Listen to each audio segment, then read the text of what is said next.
मैंने देखा कि आसपास कोई भी नहीं था और फिर मैंने जहर की शीशी उठाई और उसमें से चुपके से 2 बूंद चाय में मिला दी और तुरंत वो चाय अपने पति के पास लेकर पहुंची। मेरा पागल पति चाय देखकर बहुत खुश हो गया क्योंकि वो उसकी फेवरेट थी। वो ताली बजाने लगा और तुरंत लपक कर कुछ ही मिनटों में पूरी चाय खत्म कर दी। मेरे दिल की धड़कन बहुत तेज हो गई थी और गला प्यास के कारण सूखने लगा। मैं उसे ध्यान से देख रही थी कि अब अगले पल क्या होने वाला है। तभी कुछ देर बाद मेरा पति अचानक उठा और मेरा नाम सपना है। मेरे परिवार में मम्मी पापा और मेरा बड़ा भाई है। हम अपने छोटे से परिवार में बहुत खुश थे। पापा एक अच्छी नौकरी करते थे और इसीलिए हमारे घर में पैसों की कोई कमी नहीं थी। और इस वक्त तो हमारी खुशियों में 4 चांद लग चुके थे क्योंकि भैया की शादी तय हो गई थी और उसी की तैयारियां मेरे घर में चल रही थीं। हम सब लोग जोर शोर से शॉपिंग कर रहे थे। शादी के कार्ड भी छपकर आ चुके थे।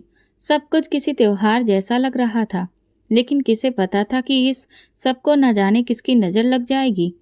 एक दिन हम चारों लोग भाई की शादी की शॉपिंग का काफ़ी सारा सामान लेने के लिए मार्केट की तरफ निकले, लेकिन जैसे ही बीच रास्ते में पहुंचे, हमारी कार का भयंकर एक्सीडेंट हो गया। मैं उछलकर गाड़ी के बाहर जा गिरी। सिर पर इतनी तेज चोट लगी थी कि दर्द के मारे आंखें धुंधली हो गई थीं। कुछ भी साफ दिखाई नहीं दे रहा था। शुरुआत में तो कुछ समझ में नहीं आया कि अचानक से ये क्या हो गया, लेकिन जब थोड़ी देर बाद होश संभला और देखना शुरू हुआ तो सामने का नज़ारा देखकर मेरी सांस गले में अटक गई। मेरे पापा जमीन पर आंखें खोले पड़े हुए थे और उनके सिर से खून का फव्वारा निकल रहा था। उन्हें देखते ही मैं बदहवास सी हो गई और तुरंत हिम्मत जुटाकर उनके पास पहुंची। लेकिन जब मैंने उन्हें हिलाकर पापा पापा कहकर पुकारा तो उन्होंने मुझे कोई भी प्रतिक्रिया नहीं दी। ये देखकर मैं फूट फूट कर रोने लगी। तभी मेरी नज़र माँ पर पड़ी। वो भी ज़मीन पर गिरी हुई थी और उन्हें भी काफ़ी चोट आई थी और एक तरफ मेरा भाई बेहोश पड़ा था। हमारे आसपास बहुत सारी भीड़ लग चुकी थी। मैंने उनसे हाथ जोड़कर मदद मांगी कि कोई तो मेरे परिवार को अस्पताल लेकर जाए। तभी भीड़ में से कुछ लोगों ने हमारी मदद की और हम सबको अस्पताल लेकर गए। अस्पताल पहुंचते ही डॉक्टरों ने जांच शुरू की।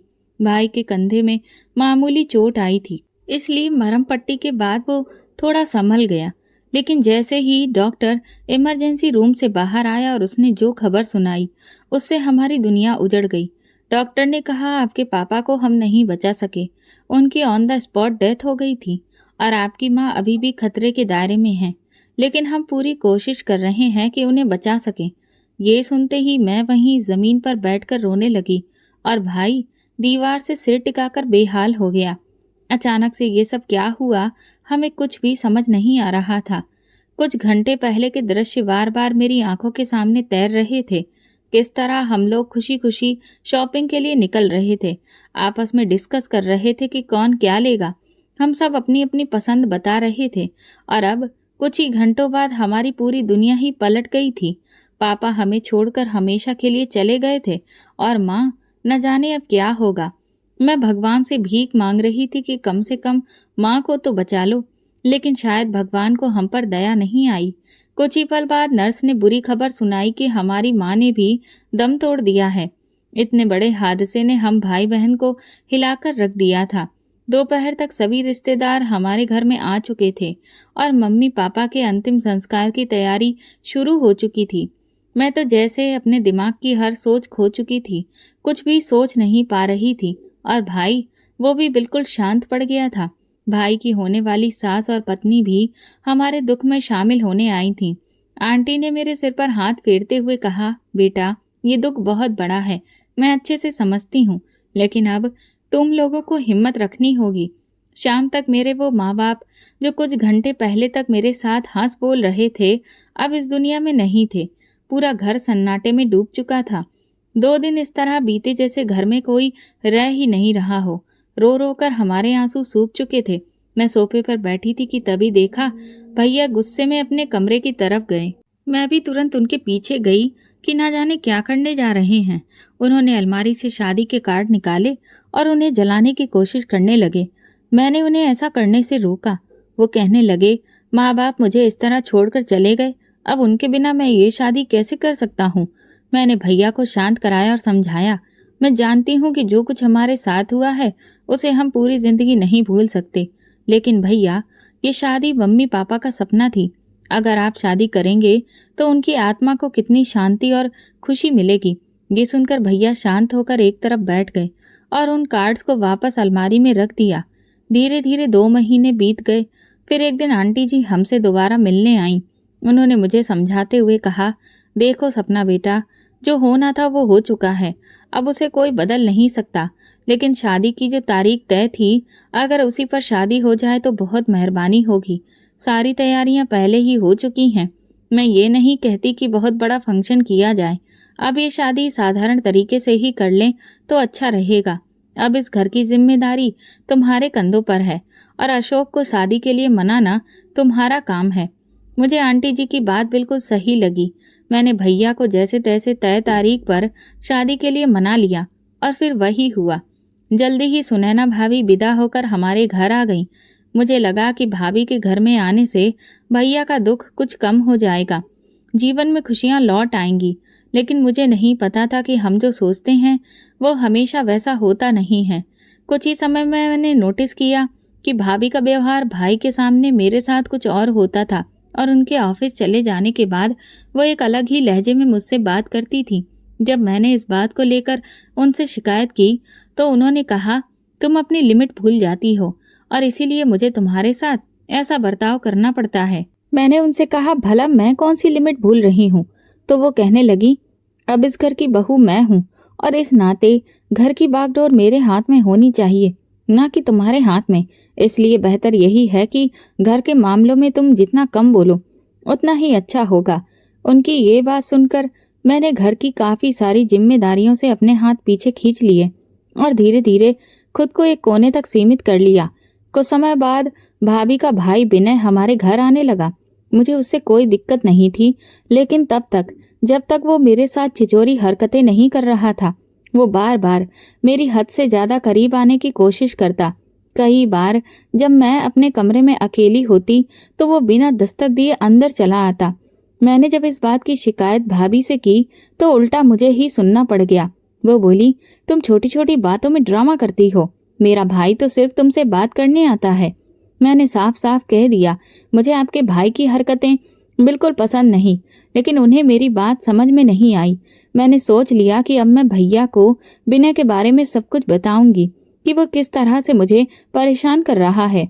शाम को जब भैया घर लौटे और मैं उनसे विनय की शिकायत करने गई तो मेरे कुछ कहने से पहले ही भाभी ने बोलना शुरू कर दिया। वो बोली, सपना मेरे भाई पर शक कर रही है, जबकि वो तो बस उससे हंसकर बात करने की कोशिश कर रहा था और कुछ नहीं। यहाँ तक कि भाभी ने झूठ बोल दिया कि जब उसका भाई मुझसे कमरे में बात करने आया था तो उस वक्त वो भी मेरे साथ ही थी। मैंने भाई को सच बताने की कोशिश की, पर उस दिन पहली बार मुझे ऐसा लगा जैसे मेरा भाई भी अब पराया हो गया है। भैया ने भाभी की हर बात पर आंख मूंद कर विश्वास कर लिया और मेरी कोई भी बात नहीं सुनी। अगले दिन जब रात को हम सब खाना खाने बैठे तो भाभी कहने लगी, आज सब्जी सपना ने बनाई है, लेकिन इसने नमक जानबूझकर ज्यादा डाल दिया है, जबकि इसे अच्छे से पता है कि मेरा बीपी हाई रहता है और मुझे ज्यादा नमक से परेशानी हो जाती है। इससे पहले कि मैं कुछ कहती, भाई तुरंत बोल पड़े, सपना आज के बाद इस बात का खास ध्यान रखना, तुम्हारी भाभी को कोई दिक्कत नहीं होनी चाहिए। भाई के मुंह से बदले हुए ये शब्द सुनकर मेरी हिम्मत टूट गई और मैं चुप रह गई। इसके बाद तो जैसे ये सिलसिला सा बन गया। हर रोज जब भी मैं खाना बनाती तो कभी सब्जी में नमक ज्यादा हो जाता तो कभी मिर्च। मुझे समझ में नहीं आता था कि ऐसा कैसे हो रहा है। लेकिन एक दिन जब मैं सब्जी तैयार करने के बाद अपने कमरे में गई तभी अचानक याद आया कि मैंने अपना हेयर क्लिप किचन में ही छोड़ दिया है। मैं उसे लेने वापस गई तो ये देखकर दंग रह गई कि भाभी मेरी बनाई हुई सब्जी में खुद से नमक डाल रही थी। मैं तुरंत आगे बढ़ी और उनका हाथ पकड़ लिया। वो चौंक गई जब मैंने उनसे कहा, इसीलिए हर रोज सब्जी में कोई ना कोई कमी रह रही थी क्योंकि आप मेरे खिलाफ साजिश कर रही थी। तो उन्होंने बड़ी बेशर्मी से मेरा हाथ झटकते हुए कहा, तुम हो ही इस काबिल, समझी। इतना कहकर वो वहां से चली गई। मेरी आंखों में आंसू आ गए। आज मैं अपने ही घर में पराई महसूस कर रही थी क्योंकि मुझे अच्छे से पता था कि अगर मैं भाई को सच्चाई भी बता दूं कि भाभी ही ये सब कर रही थी, तो शायद वो मुझ पर विश्वास ही ना करें। एक दिन जब मैं भैया की शर्ट प्रेस कर रही थी, तभी भाभी कमरे में आई और उन्होंने मेरे हाथ से प्रेस छीनते हुए कहा, बहुत कर लिया तुमने ये सब, अब ये सब मेरी जिम्मेदारी है। वो मेरे पति हैं, समझ में आया? इसलिए उनसे और उनकी हर चीज से दूर रहा करो। मैं चुपचाप अपने कमरे में लौट आई। एक दिन भाभी की मम्मी आई तो मैं उनके लिए चाय नाश्ता लेकर गई। उन्होंने मुझे प्यार से बिठाया और सिर पर हाथ फेरते हुए कहा, अब तो तुम्हारे आराम के दिन हैं, क्योंकि घर की जिम्मेदारी उठाने के लिए तुम्हारी भाभी आ गई हैं। लेकिन तभी सुनैना भाभी तपाक से बोली, आराम तो मुझे करना चाहिए, लेकिन मेरे नसीब में आराम कहाँ। मुझे तो दिन भर एक टांग पर खड़ा कर काम करवाया जाता है। ये सुनते ही मैं भाभी को देखने लगी। वो कितना अच्छा झूठ बोलती है, क्योंकि घर का ज्यादातर काम तो मेरे ही सिर पर होता था। उसी शाम जब मैं खाने के लिए टेबल पर बैठी तो भैया ने अचानक कहा, सपना, अब तुम बड़ी हो गई हो और इसीलिए घर के ज्यादा से ज्यादा काम की जिम्मेदारी खुद उठाया करो। कल को ससुराल जाओगी तो मैं नहीं चाहता कि हमारी नाक कटे। मैंने एक नज़र भाभी की तरफ डाली, जो बड़े ही गर्व से मुझे देख रही थी। मैं समझ गई कि जरूर भाभी ने ही भाई के कान मेरे खिलाफ भरे हैं। वो हर रोज कुछ ना कुछ ऐसा करती थी जिससे मुझे रोना पड़ता था। मैं अक्सर भगवान से पूछती कि उन्होंने मेरे माँ बाप को मुझसे क्यों छीन लिया। अगर आज मेरे माता पिता जिंदा होते तो मुझ पर ये जुल्म नहीं हो रहे होते। एक दिन जब मैं आंगन में वॉशिंग मशीन में कपड़े धो रही थी, तभी न जाने कहाँ से विनय आ गया और उसने मुझे अचानक पीछे से पकड़ लिया।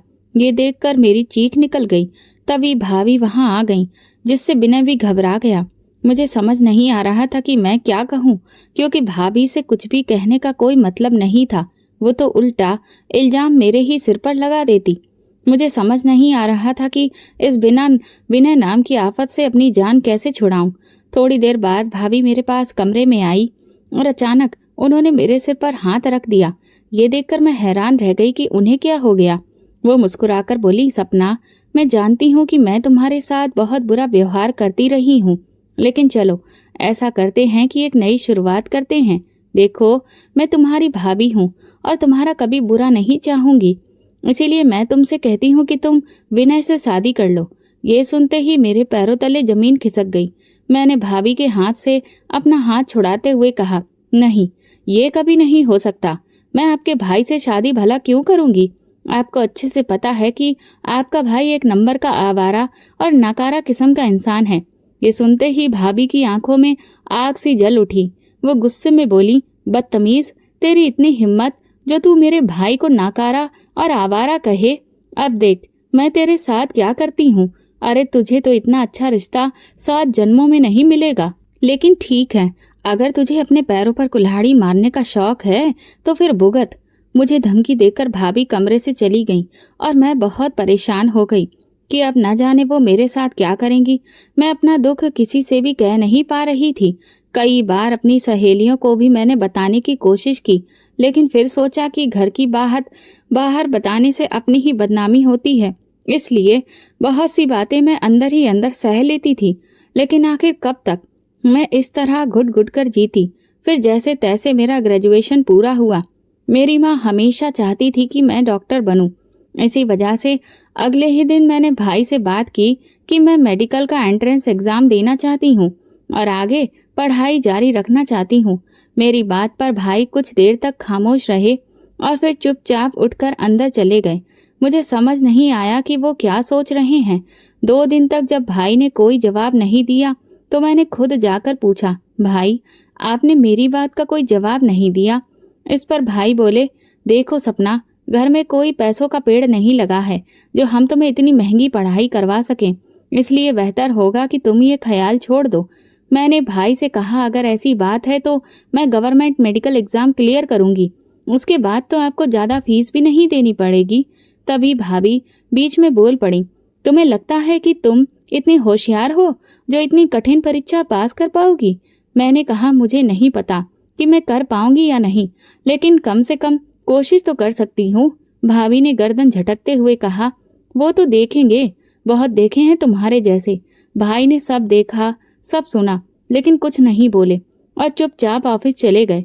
लेकिन मैंने ठान लिया था कि मैं अपनी माँ का सपना पूरा करके रहूंगी। मैंने तैयारी शुरू कर दी, लेकिन मेरी भाभी जो मेरे पीछे हाथ धोकर पड़ी थी, उसने जब देखा कि मैं पढ़ाई के लिए वक्त निकालने लगी हूँ, तो उसने और भी कई हथकंडे अपनाने शुरू कर दिए ताकि मैं हर वक्त काम में ही उलझी रहूं और पढ़ाई का समय ना मिल सके। मैं सब समझ रही थी कि वो ऐसा क्यों कर रही है, क्योंकि मैंने उनके भाई को ठुकरा दिया था और वो इसी बात का बदला मुझसे ले रही थी। लेकिन अब डॉक्टर बनना मेरे लिए सिर्फ माँ का सपना नहीं, बल्कि एक बेहतर जिंदगी की उम्मीद भी बन चुका था।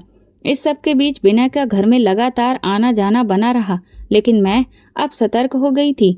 जैसे ही वो घर में आता, मैं खुद को कमरे में बंद कर लेती थी और जब तक वो चला नहीं जाता, तब तक बाहर नहीं निकलती। मैं नहीं चाहती थी कि और कोई हंगामा हो। धीरे धीरे वक्त बीतता गया। मैंने रात को पढ़ाई के लिए समय निकालना शुरू कर दिया, क्योंकि रात ही एक ऐसा वक्त था जब मुझे थोड़ा सुकून मिलता था। मैंने पूरी मेहनत से तैयारी की और जब एग्ज़ाम हुआ तो बार बार मन में यही चल रहा था कि शायद मैं इसे पास कर पाऊंगी। और फिर वो दिन आया जिसका मुझे बेसब्री से इंतजार था। मेरा रिजल्ट आ गया। जब मैंने अपने नाम के आगे पास लिखा देखा तो मेरी खुशी का कोई ठिकाना नहीं रहा। मैं खुशी खुशी भाई के पास ये खबर लेकर गई। मुझे पूरा विश्वास था कि अब वो मुझे आगे की पढ़ाई की इजाज़त दे देंगे, लेकिन न जाने क्यों मेरी बात सुनने के बाद उनके चेहरे का रंग उतर गया। मैंने भाई से रोते हुए हाथ जोड़कर कहा, आपने मेरे सामने एक शर्त रखी थी और आज मैंने वो शर्त पूरी कर दी है।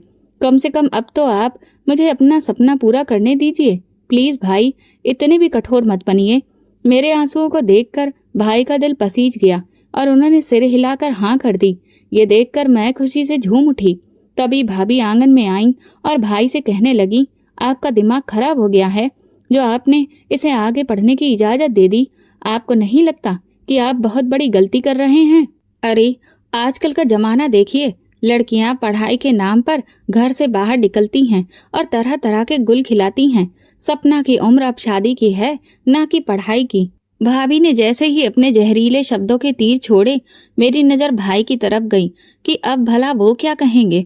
भाई ने कहा, मैं मानता हूँ कि जमाना बहुत खराब है, लेकिन मुझे अपनी बहन पर पूरा विश्वास है। ये सुनते ही मेरा चेहरा खिल उठा और मैं खुशी से दौड़कर अपने कमरे में चली गई। मैंने सबसे पहले अपनी दोस्त रूबी को फ़ोन किया और ये खुशखबरी सुनाई। रूबी मुझसे बोली, सपना चलो, कम से कम तुम्हारे भाई ने तुम्हारी किसी बात को तो समझा, तुम्हारी जिंदगी में कोई खुशी तो आई। मैंने कहा, बस अब मैं दिन रात एक कर दूंगी अपने लक्ष्य को पाने के लिए। इस अकेलेपन और घुटन भरी जिंदगी से मुझे आज़ादी चाहिए। एक बार अपने पैरों पर खड़ी हो गई तो जिंदगी अपने हिसाब से जीऊंगी। शायद कोई ऐसा जीवन साथी भी मिल जाए जो मुझे सच्चा प्यार दे। रूबी ने कहा, बिल्कुल सपना, तुम बस हिम्मत मत हारना। जरूर कोई ना कोई ऐसा मिलेगा जो तुम्हारे जज्बात को समझेगा और तुम्हारे जीवन में प्यार की कमी को पूरा करेगा। भाई की वो बात मेरे जीवन में एक नई उम्मीद ले आई थी और अब मैं हर दिन मुस्कुराकर जी रही थी। लेकिन मुझे क्या पता था कि मेरी पीठ पीछे मेरी जिंदगी को अंधेरे में धकेलने की एक गहरी साजिश रची जा रही है। एक रात जब मैं गहरी नींद में थी तो मुझे बिस्तर पर कुछ अजीब सा महसूस हुआ। मैंने आंखें खोली तो देखा कि एक काला साया मेरी तरफ बढ़ रहा है। ये देखते ही मेरी चीख निकल गई। मैं इधर उधर हाथ मारकर लाइट जलाने की कोशिश करने लगी, लेकिन डर के मारे मेरा हाथ स्विच तक पहुंच ही नहीं पाया। तभी मेरे कमरे का दरवाजा धड़ाम से खुला और भाई भाभी अंदर आ गए और लाइट जला दी। लेकिन इससे पहले कि हम उस आदमी का चेहरा देख पाते, वो खिड़की से कूदकर भाग गया। मेरे कुछ कहने से पहले ही भाभी हंगामा मचाने लगी। लो, देख लिया अपनी बहन की करतूत। अब ये रातों को अपने आशिकों को घर बुलाने लगी है। मैं तो पहले ही कहती थी कि ये पढ़ाई के बहाने बाहर गुलछर्रे उड़ाना चाहती है, तभी तो शादी से बच रही थी। भाई का चेहरा गुस्से से लाल हो गया। उन्होंने मेरी बाजू कसकर पकड़ते हुए कहा, बताओ सपना, कौन था वो? किसके साथ इस घर की इज्जत को नीलाम कर रही थी? मैंने रोते हुए कहा, भैया आप कैसी बातें कर रहे हैं? क्या आपको अपनी बहन पर जरा भी भरोसा नहीं है? मुझे नहीं पता वो आदमी कौन था, कैसे और कहाँ से आया। अगर मैं गुनाहगार होती तो क्या मैं चीखती? भाभी फिर बोली, चीखी इसलिए क्योंकि हो सकता है तुम लोग कोई गलत हरकत कर रहे थे और बीच में हम आ गए। ये सुनकर भाई का चेहरा शर्म से झुक गया। मैंने भाभी से चीख कर कहा, आपके अंदर शर्म नाम की कोई चीज है या नहीं? एक के बाद एक बकवास करती जा रही हैं। भाभी बोली, देख लो, जब चोर पकड़ा जाता है तो उल्टा मुझ पर ही चढ़ रही है। भाई ने फिर पूछा, सच सच बताओ सपना, वो लड़का कौन था? मैंने रोते हुए कहा, भैया मैं सच कहती हूँ, मुझे नहीं पता वो कौन था। ये सुनकर भाई गुस्से में पैर पटकते हुए कमरे से बाहर चले गए और भाभी भी मुंह बनाकर उनके पीछे निकल गई। मैं वहीं बैठकर फूट फूट कर रोने लगी। कौन था जो मेरी जिंदगी का दुश्मन बन गया था? ये सोचते सोचते मेरा दिमाग 2-3 दिन तक परेशान रहा।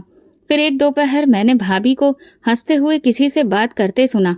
मैं उनके कमरे के बाहर कान लगाकर खड़ी हो गई। भाभी कह रही थी, बड़ी चालाक बनती थी, मेरे पति के पैसों से पढ़ाई करेगी और बाद में हमें ही नीचा दिखाएगी।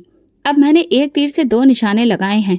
इसने मेरे भाई को रिजेक्ट किया था ना, अब देखो मैं इसकी क्या हालत करती हूँ। तभी किसी और ने पूछा, लेकिन वो कौन था सपना के कमरे में? भाभी गर्व से बोली, अरे कोई और नहीं, मेरा अपना भाई विनय ही था। मैंने ही उसे चुपके से सपना के कमरे में भेजा था। कह दिया था कि जैसे ही हम अंदर आए वो खिड़की से कूद जाए। आगे का सारा खेल मैं खुद ही संभाल लूंगी। और वही किया मैंने। ये सुनते ही मेरा खून खौल उठा। जी तो चाहा उसी वक्त जाकर भाभी का मुंह तोड़ दूं, लेकिन मैंने खुद को रोका। मुझे समझ आ गया कि जितना ज्यादा मैं सफाई दूंगी उतनी ही बात और बिगड़ेगी। इसलिए मैंने तय किया कि भाई को प्यार से ठंडे दिमाग से समझाऊंगी। शाम को जब भाई लौटे तो वो मेरे लिए एक और सदमा लेकर आए। उन्होंने कहा, कल अच्छे से तैयार रहना, तुम्हें लड़के वाले देखने आ रहे हैं। मैं चौंक कर बोली, भैया आप ऐसा नहीं कर सकते, मैं तो आगे पढ़ना चाहती हूँ। भाई गुस्से में बोले, बस बहुत हो गई पढ़ाई, तुम क्या पढ़ रही हो हमने देख लिया है। अब मैं अपनी इज्जत और इस घर की प्रतिष्ठा को और नहीं लुटने दूंगा। इसलिए कल चुपचाप तैयार रहना और तुम्हारी भाभी जैसा कहे वैसा ही करना। मैंने भाभी की ओर देखा, उनके चेहरे पर जीत की मुस्कान थी। मैं अंदर ही अंदर घुटती रही, लेकिन कुछ बोल नहीं पाई। अगले दिन भाभी ने मुझे जबरन तैयार किया और फिर कहा, चाय नाश्ता बनाकर ड्राइंग रूम में आ जाओ।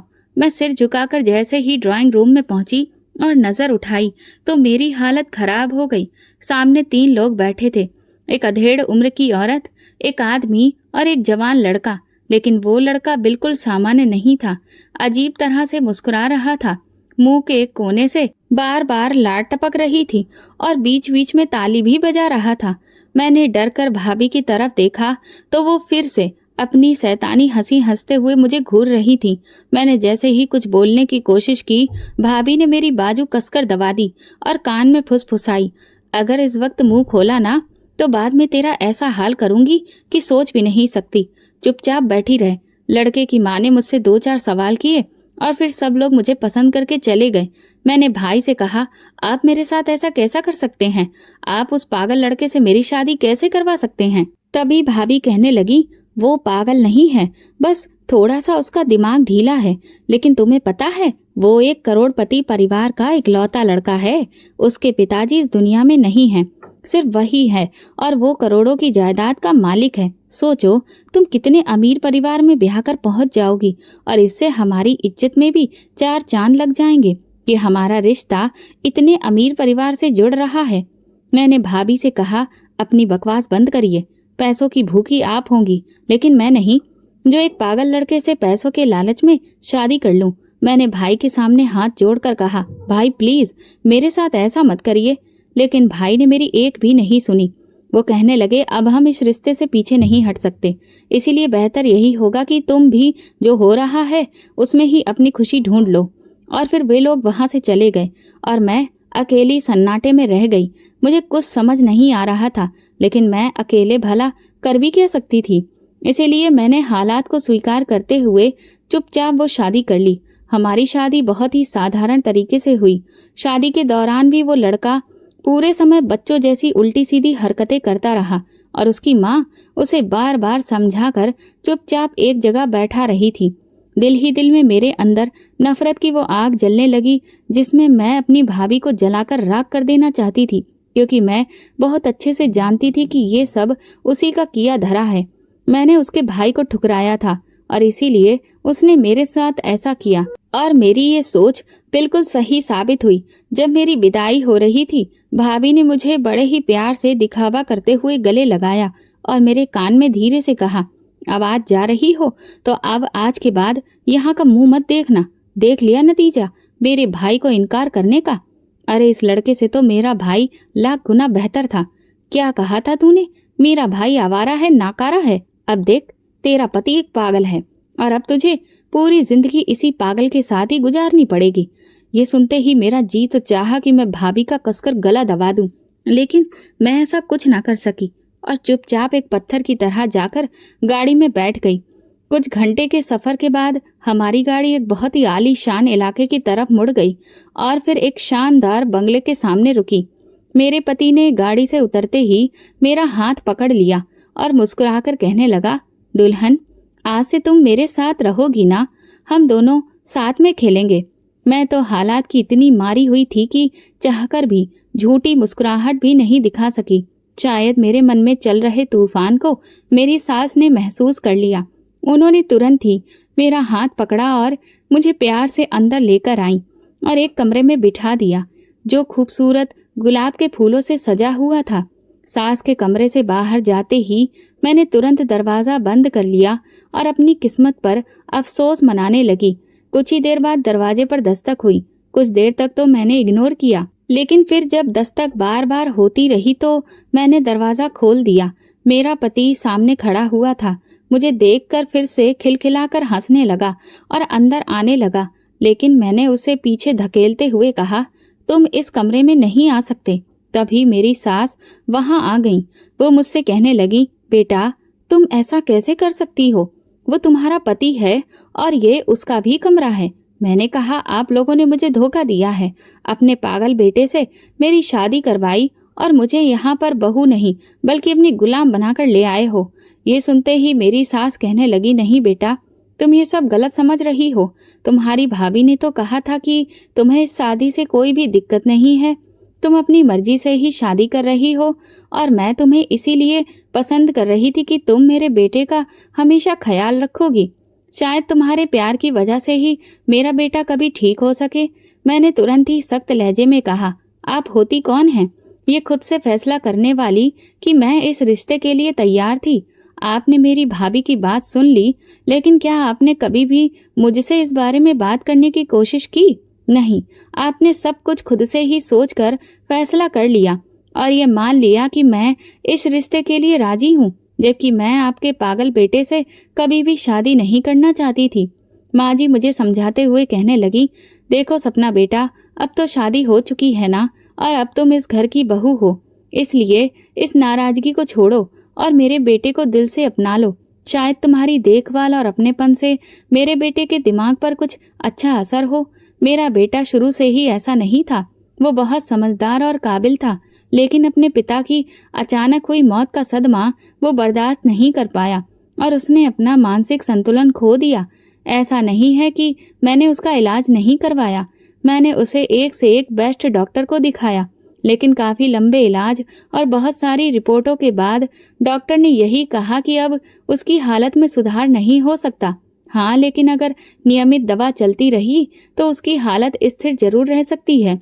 दवा की उम्मीद से तो मैं अपने बेटे का ठीक होने का इरादा भूल ही चुकी हूँ, लेकिन फिर भी अब मुझे दुआ की उम्मीद है और इसीलिए मैंने फैसला किया कि मैं अपने बेटे की शादी करवा दूंगी। शायद उसे उसके दिमाग पर कुछ असर पड़े। मैंने कहा, वाह, ये तो बहुत ही अच्छा तरीका निकाला आपने। अपने बेटे की जिंदगी बचाने के लिए आपने मेरी जिंदगी बर्बाद कर दी। लेकिन आप भी कान खोलकर सुन लीजिए, मैं कोई नर्स नहीं हूँ जो आपके बेटे को यहाँ पर ठीक करने के लिए आई हूँ। मेरी भी कुछ इच्छाएं हैं, मेरे भी अपने पार्टनर को लेकर कुछ सपने थे, लेकिन आपने वो सारे सपने चकनाचूर कर डाले। माँ जी कहने लगी, अगर ऐसी ही बात थी तो फिर तुम्हें ये बात पहले ही बोल देनी चाहिए थी। अब तक तुम चुप क्यों रही? और हमने तुम्हें कोई धोखा नहीं दिया है। मेरे बेटे की जो भी मानसिक हालत थी वो पहले दिन ही तुम्हारे सामने थी। अगर तुम्हें ये शादी नहीं करनी थी तो तुम्हें पीछे हट जाना चाहिए था। उनके ये कहते ही मुझे एहसास हुआ कि वो बिल्कुल सच कह रही हैं, क्योंकि मैंने कभी भी इस रिश्ते से पीछे हटने की हिम्मत ही नहीं की। बस भैया और भाभी के आगे रोती गिड़गिड़ाती रही और फिर धोखा उन्होंने नहीं, धोखा तो मुझे मेरे अपनों ने ही दिया था। अब भला मैं उनसे क्या कहती। इसीलिए मैं चुपचाप अंदर कमरे में चली आई और बिस्तर पर एक तरफ लेट गई। कुछ देर बाद मेरा पति आरब कमरे में आया और बेड की एक साइड बैठते हुए धीरे से बोला, दुल्हन तुम क्या सो गई हो? लेकिन मैंने उसे कोई जवाब नहीं दिया। उसने मुझे 2-3 बार आवाज दी, पर जब उसने देखा कि मैं कुछ नहीं कह रही हूँ तो वो भी चुपचाप लेट गया। सुबह जब मैं उठी तो कमरा खाली था। तभी मुझे बाहर से कुछ आवाजें सुनाई दी। मैंने कमरे की खिड़की से बाहर झांका तो देखा कि गार्डन में मेरी सास पौधों को पानी दे रही थी और मेरा पागल पति तितलियों के पीछे बच्चों की तरह भाग रहा था और बहुत खुश हो रहा था। उसे देखकर मुझे अपनी सास की वो बात याद आ गई कि उनका बेटा कभी भी ठीक नहीं हो सकता।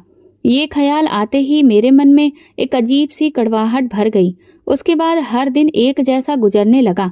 सुबह नाश्ते के वक्त आरब कभी तालियां बजाता तो कभी जमीन पर बैठकर दौड़ता और कभी मेरे कमरे में आकर सारा सामान उलट पलट कर देता। मैंने एक दिन उसकी माँ से कहा, कम से कम इसे कुछ दिन के लिए मेरे कमरे से दूर रखें, मुझे थोड़ा वक्त चाहिए। उन्होंने प्यार से कहा, तुझे इसकी आदत डालनी है, नहीं तो ये और ज्यादा बिगड़ जाएगा।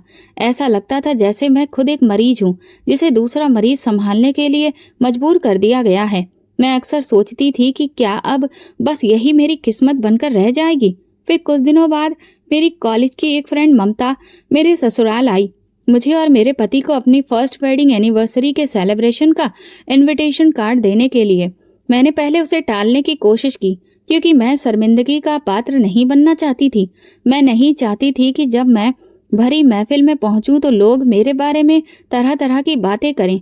मेरी सभी सहेलियों के पति तो हैंडसम और कमाने वाले थे, लेकिन मेरा पति तो मानसिक रूप से बीमार था। लेकिन वो बहुत जिद करने लगी। मेरी सास भी वहीं बैठी थी। उन्होंने कहा, बहू, शादी के बाद पहली बार तुम्हें बाहर जाने का मौका मिल रहा है तो क्यों मना कर रही हो, क्यों बेचारी का दिल तोड़ रही हो। उनके बहुत ज्यादा दबाव डालने पर मैंने हाँ कह दी। अब मजबूरन मुझे आरब को भी साथ लेकर पार्टी में जाना पड़ा, लेकिन वहां पहुंचने के बाद वही हुआ जिसका मुझे अंदेशा था। आरब की हालत देखकर वहां सभी लोग मुझे देखकर हंस रहे थे, मेरा मजाक उड़ा रहे थे। हालांकि आरब वहां ज्यादा कोई ऐसी हरकत नहीं कर रहा था जिससे मुझे परेशानी हो, लेकिन सबको तो पता था कि वो बीमार है। लोग तरह तरह के सवाल कर रहे थे और मेरी किस्मत पर हंस रहे थे। ये देखकर मुझे बहुत गुस्सा आया और मैं एक कोने में जाकर रोने लगी। तभी मेरी फ्रेंड रूबी मेरे पास आई और बोली, तू इन सब की बातों पर ध्यान मत दे, ये सब बहुत बुरे लोग हैं। मैंने रूबी से कहा, तू मेरी अच्छी सहेली है ना, तो अब तू ही मुझे इस मुसीबत से छुटकारा दिला सकती है। वो हैरानी से कहने लगी, मैं क्या कर सकती हूँ? मैंने कहा, तू डॉक्टरी की पढ़ाई कर रही है ना, तो तुझे बहुत सी ऐसी दवाइयों के बारे में पता होगा जो किसी की भी जान ले सकती है। मेरी बात सुनकर वो चौंक गई और बोली, तू पागल हो गई है क्या? तू अपने पति की जान लेना चाहती है? इससे अच्छा तो उसका इलाज करवा कर उसे ठीक कर। मैंने कहा, तुझे क्या लगता है कि मैं नहीं चाहती कि वो ठीक हो जाए? लेकिन मेरी सास ने साफ कह दिया है कि उन्होंने उसका विदेशों तक इलाज करवाया और हर डॉक्टर ने मना कर दिया कि वो कभी भी नॉर्मल नहीं हो पाएगा। अब कोई उम्मीद नहीं है। तो तू ही बता, क्या मैं पूरी जिंदगी ऐसे इंसान के साथ बिता दूं और सबके सामने मजाक बनकर रहूं? मेरी भाभी ने तो मेरी जिंदगी बर्बाद कर दी। अगर मैं उनके भाई से शादी कर लेती तो शायद कुछ तो खुशियां मुझे भी मिलती। मेरी बात पर कुछ देर सोचने के बाद रूबी बोली, ठीक है, फिलहाल तू परेशान मत हो, मैं तेरे लिए ऐसी दवा का इंतजाम करती हूँ जिससे तेरी मुश्किल आसान हो जाए और किसी को कुछ भी पता ना चले। ये सुनते ही मैं खुश हो गई। एक हफ्ते बाद वो घर आई और एक शीशी मुझे देते हुए बोली, इसकी रोज 2 बूंदें किसी भी खाने या पीने की चीज में मिलाकर अपने पति को देती रहना और फिर देखना कैसे असर करती है ये दवा। ये देखकर मेरे हाथ पांव कांपने लगे। रूबी कहने लगी, क्या हुआ? मैं बोली, सच कहूँ तो मैं अपने पति की जान नहीं लेना चाहती, लेकिन मैं भी क्या करूं, मजबूर हूँ। रूबी बोली, अब तू जिस रास्ते पर चल पड़ी है पीछे मत हट, बाकी तेरी मर्जी। इतना कहकर वो चली गई। मैंने उस दवा को चुपचाप अपने पास छुपा लिया। शाम के वक्त मेरे पति ने चाय पीने की जिद की तो मैं तुरंत उसके लिए एक अच्छी सी चाय बनाने गई। वो बहुत खुश हो गया कि मैं उसके लिए चाय बनाकर ला रही हूँ, लेकिन उसे क्या पता था कि मैं उसके साथ क्या करने वाली हूँ। चाय की प्याली में वो 2 बूंद दवा मिलाते हुए मेरी हालत बहुत खराब हो रही थी। बार बार मैं आसपास देख रही थी कि कहीं कोई मुझे देख तो नहीं रहा, लेकिन उस वक्त आसपास कोई नहीं था। फिर मैं वो चाय लेकर अपने पति के पास पहुंची। वो खिलखिलाकर हंसने लगा और बोला, दुल्हन, ये चाय तुमने बनाई है, ये तो बहुत ही अच्छी होगी। उसने जैसे ही पहला घूंट लिया और बोला, अरे वाह, इसका तो बिल्कुल अलग ही स्वाद है। न जाने क्यों मेरी आंखों में आंसू आ गए। मुझे खुद से नफरत हो रही थी कि आज मैं इतनी गिर गई हूँ कि अपने ही पति की जान लेने पर उतारू हूँ, लेकिन मैं और कर भी क्या सकती थी। मैं इतनी मजबूर थी कि अब इसके अलावा कोई और रास्ता मेरे पास नहीं था। कुछ ही देर में मेरे पति ने वो चाय खत्म कर दी। फिर लगभग 2 हफ्ते तक मैं उसे हर बार चाय में 2 बूंद मिलाकर वही दवा देती रही। मुझे लगने लगा था कि अब मेरे पति की हालत धीरे धीरे खराब हो जाएगी, लेकिन उसके अंदर जो बदलाव आ रहे थे उन्हें देखकर मैं हैरान थी। अब वो बच्चों जैसी हरकतें नहीं करता था, बल्कि धीरे धीरे उसकी आवाज में भी एक अजीब सा बदलाव आने लगा था। ये देखकर मुझे कुछ शक हुआ और मैंने तुरंत रूबी को फोन किया। मैंने उससे पूछा, तुमने जो दवा मुझे दी थी वो जहर की शीशी थी या कुछ और?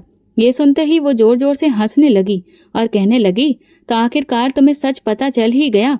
मैंने कहा, कौन सा सच? वो बोली, दरअसल वो कोई जहर नहीं था, बल्कि तुम्हारे पति की मानसिक स्थिति को सुधारने की दवा थी। मेरे जीजाजी आयुर्वेद के बहुत अच्छे डॉक्टर हैं। जब मैंने तुम्हारे पति की हालत के बारे में उन्हें बताया तो उन्होंने ही ये दवा दी थी और भरोसा दिलाया था कि तुम्हारा पति ठीक हो जाएगा। मैंने गुस्से से पूछा, तो तुमने मुझे उस दिन ये सच क्यों नहीं बताया?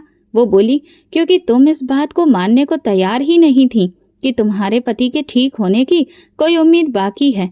इसीलिए मैंने सोचा कि तुम्हें वही रास्ता दिखाना होगा जिसे तुम सही मानती हो। वो किसी तरह वो दवा उसके अंदर पहुंच जाए। ये सुनकर मेरे तो होश ही उड़ गए। इसका मतलब वो दवा असर कर रही थी और मेरा पति धीरे धीरे ठीक हो रहा था। फोन रखते ही मैं फूट फूट कर रोने लगी और सोचने लगी कि मैं कितनी बुरी हूँ जो अपने ही हाथों अपने पति को मार रही थी। उसी दिन एक बार फिर मेरे पति ने मुझसे चाय बनाने की फरमाइश की।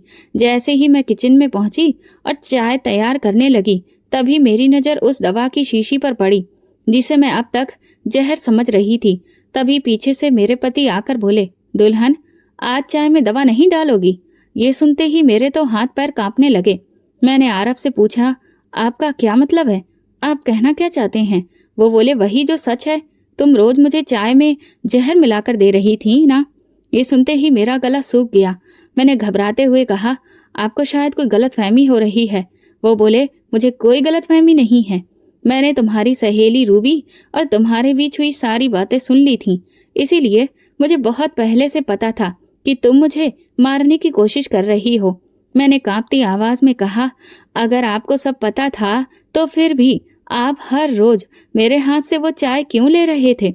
वो बोले, क्योंकि मैं देखना चाहता था कि तुम किस हद तक जा सकती हो। ये सुनते ही मैं उनके पैरों में गिर पड़ी और फूट फूट कर रोने लगी। मैंने कहा, मुझे माफ कर दीजिए। मैं जानती हूँ कि मैंने आपके साथ बहुत गलत किया, लेकिन मैं अंधी हो गई थी।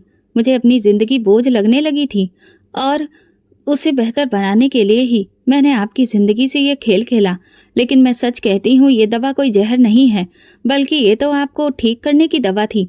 और देखिए, आप अब पूरी तरह से ठीक हो गए हैं। आरब ने अचानक एक अजीब सी हंसी हंसकर कहा, चलो मेरे साथ कमरे में चलो। फिर वो मेरा हाथ पकड़कर मुझे कमरे में ले गए और बोले, मैं उस दवा की वजह से ठीक नहीं हुआ हूँ, बल्कि मैं पहले से ही ठीक था। ये सुनते ही मुझे जोर का झटका लगा। मैंने कांपते हुए पूछा, ये आप क्या कह रहे हैं?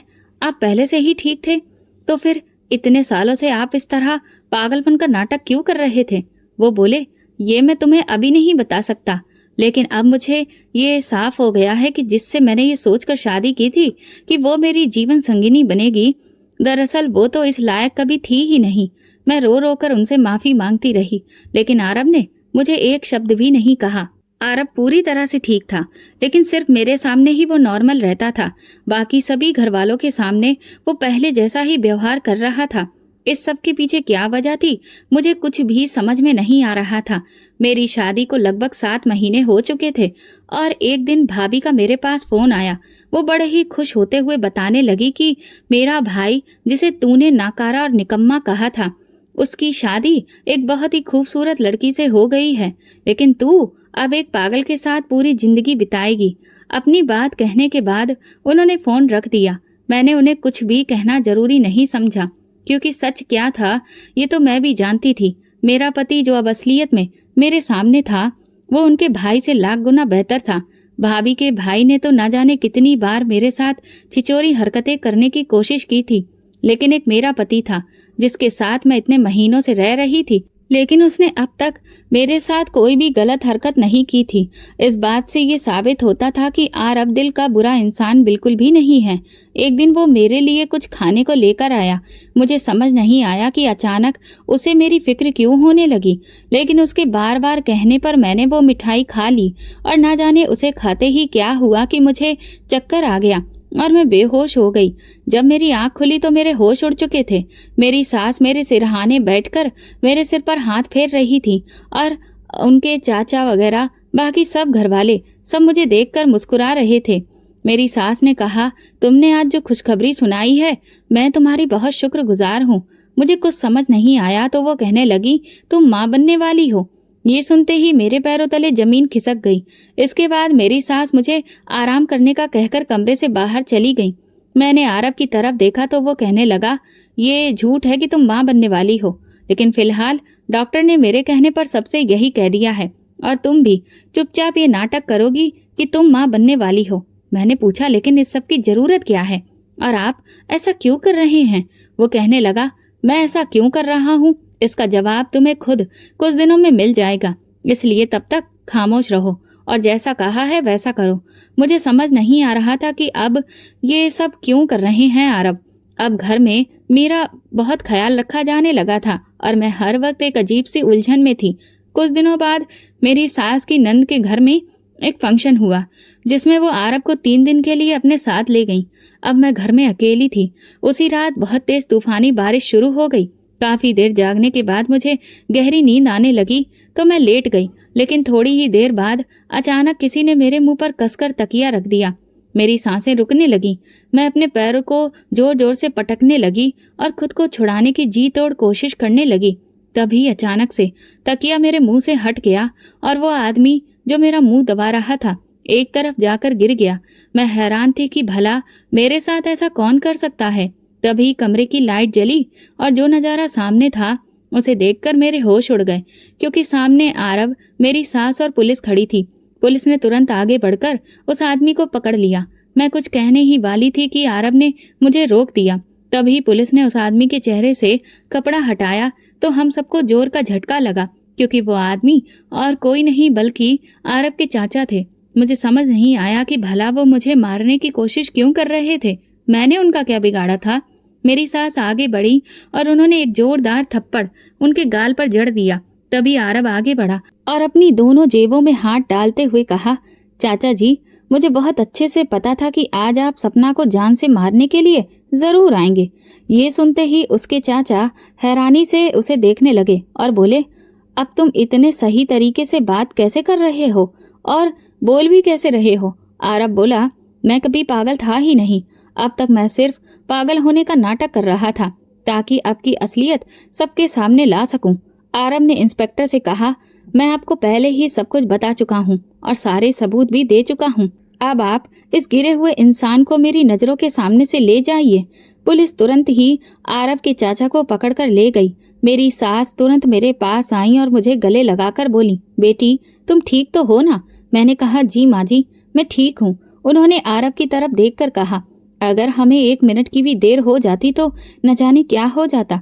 सही किया जो तुमने वक्त रहते मुझे सारी सच्चाई बता दी। आरब मुस्कुराकर बोला, ऐसे कैसे माँ देर हो जाती भला?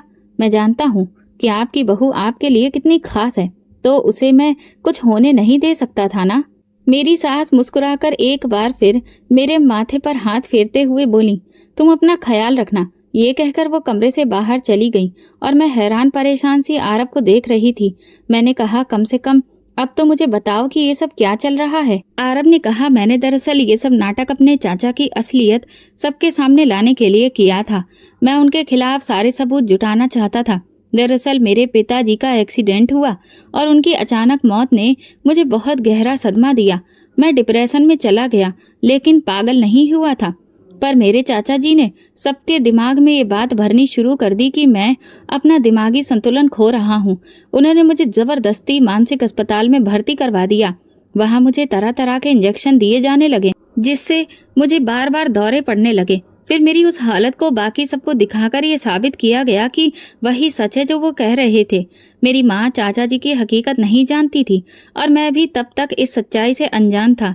लेकिन एक दिन एक ईमानदार डॉक्टर मेरे पास आया और उसने मुझसे कहा कि मैं जानता हूँ कि आप पागल नहीं हैं, बल्कि आपको जानबूझकर पागल बनाया जा रहा है और इस सबके पीछे आपके चाचा जी हैं। उन्होंने ही हमारे सीनियर डॉक्टर को एक बड़ी रकम दी है ताकि वो आपको पूरी तरह से पागल बना दे। पहले तो मुझे डॉक्टर की बात पर विश्वास नहीं हुआ, लेकिन जब उसने मुझे वो वीडियो दिखाया जिसमें चाचा जी खुद मेरे परिवार के प्रति अपनी नफरत को सीनियर डॉक्टर के सामने जाहिर कर रहे थे, तो मेरे पैरों तले से जमीन खिसक गई। उस वीडियो में वो साफ साफ कह रहे थे कि किस तरह उन्होंने जायदाद के लालच में मेरे पिता का एक्सीडेंट करवाया और अब मुझे पागल बनाकर अपने रास्ते से हटाना चाहते हैं ताकि मेरे हिस्से की सारी प्रॉपर्टी उनके नाम हो जाए। मुझे यकीन नहीं हो रहा था कि मेरे सगे चाचा मेरे साथ ऐसा कर सकते हैं। उन्होंने मेरे पिता को मुझसे हमेशा के लिए छीन लिया। मैंने उस डॉक्टर की मदद से जैसे तैसे खुद को वहां से छुड़वाया और सबको ये साबित करवा दिया कि मैं अब कभी ठीक नहीं हो सकता, ताकि मेरे चाचा पूरी तरह से निश्चिंत हो जाएं कि अब उनका रास्ता साफ है। मैंने भी अपने नाटक को जारी रखा ताकि बाकी पक्के सबूत आराम से जुटा सकूं और उन्हें मुझ पर कोई शक भी ना हो। इसी बीच मेरी माँ ने मुझे ठीक करने के लिए मेरी शादी तुमसे करवा दी।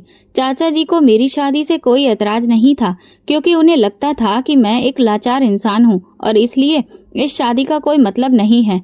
इन दिनों में मैंने उनके खिलाफ सारे पक्के सबूत इकट्ठा कर लिए थे जिससे उनके गुनाह साबित हो सकते थे, लेकिन मुझे उनके असली रूप को सबके सामने लाना था।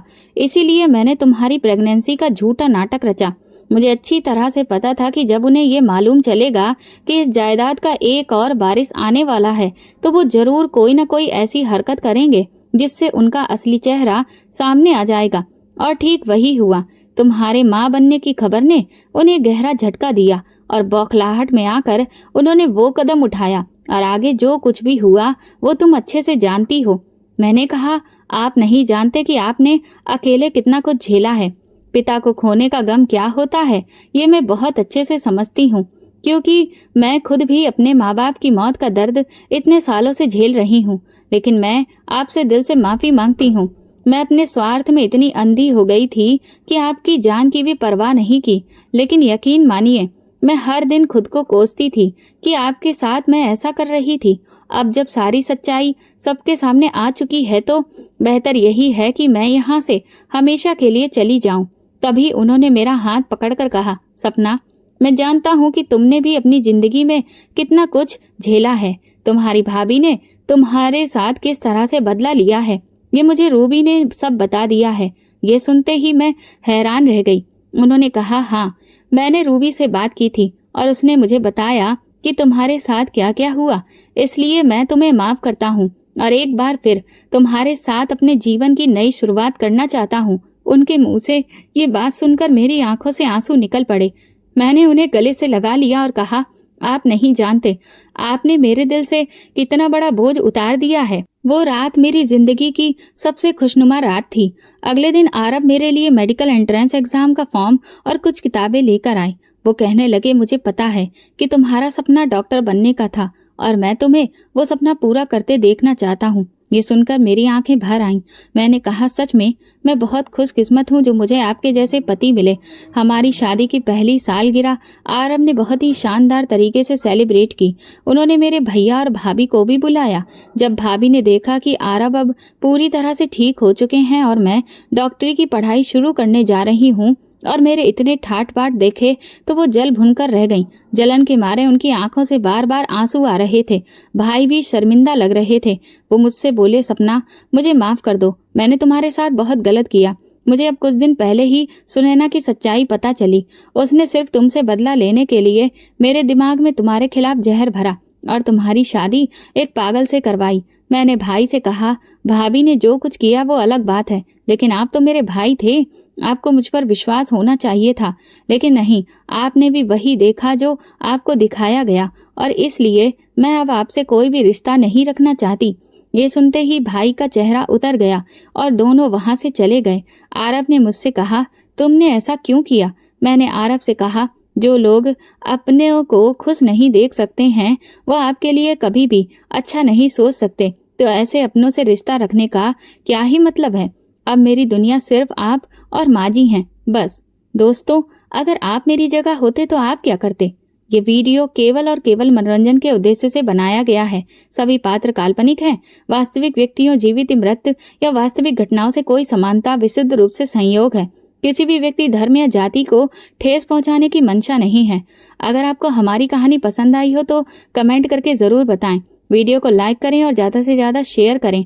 अगर आप चैनल पर नए हैं तो सब्सक्राइब जरूर करें और नोटिफिकेशन बेल को दबा दें ताकि अगली अपडेट सबसे पहले आपको मिले। दोस्तों, अगर आपको हाइप का बटन दिख रहा है तो प्लीज़ आप उसे दबाकर मेरे चैनल को प्रोग्रेस में लाएं। Thank you.